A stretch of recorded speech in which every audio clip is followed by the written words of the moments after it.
All right, part 2, collective message, healing pyramid. You can go back and see the other part. You can go back and see the other part if you would like, or you can just stay right here and hear this message. So again, with 8, there's 8, 8, 8, 8. There's a lot of 8s here.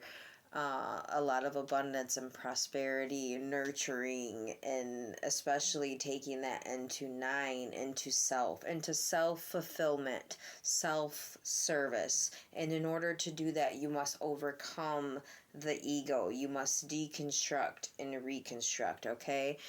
And that does take many different lifetimes, but you can pull that together in many different ways.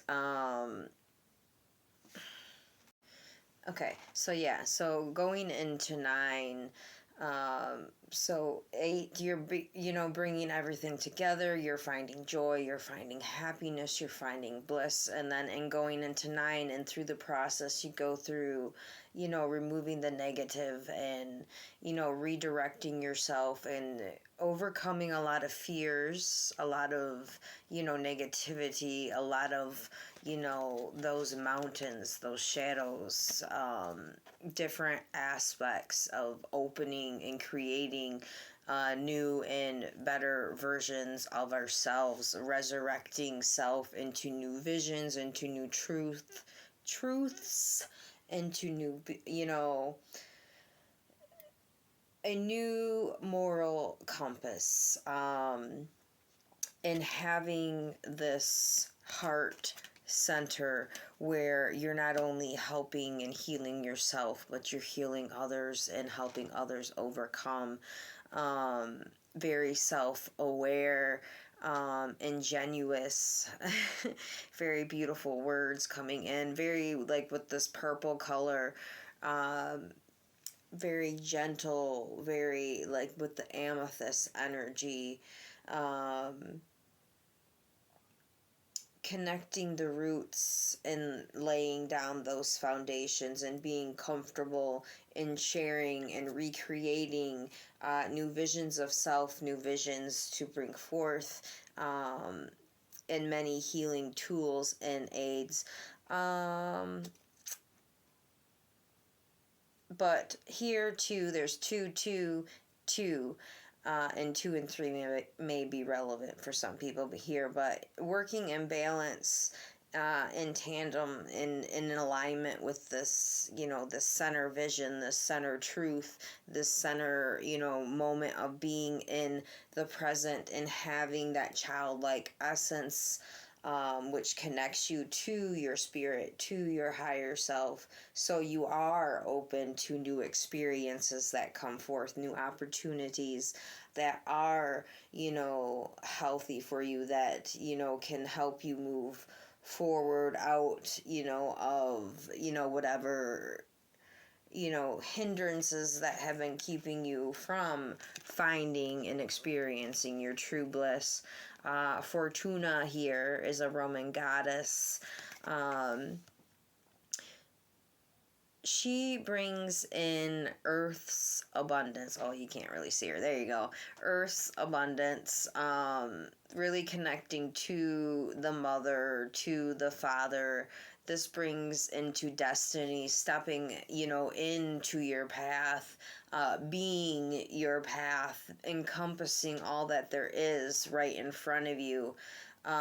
Knowing your name, it's she who turns the year about. So again, cycle, like you made it through this beautiful, brilliant cycle and you embodied that and you symbolized it. And with the Capricornius energy here of life and luck, and that brings grounding, that brings self, perseverance, that strength, that nurturing, that turns the wheel of life, that works for you, that doesn't work against you.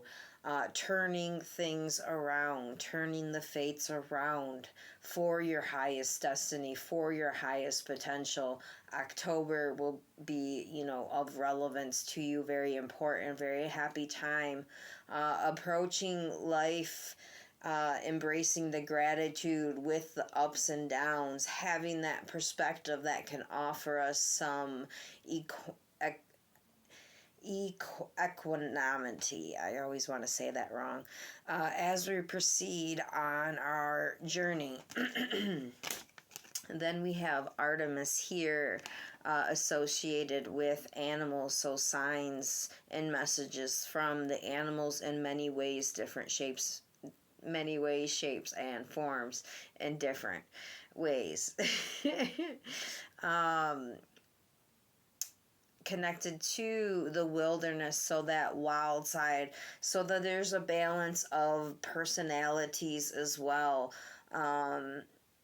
And finding that balance that concerns and extends to all wild and untamed things, or unknown things, especially within self, that come to the forefront, to not really tame it, but to just venture into it, and pull into the things that bring us the most happiness, that don't hold us back in many different ways.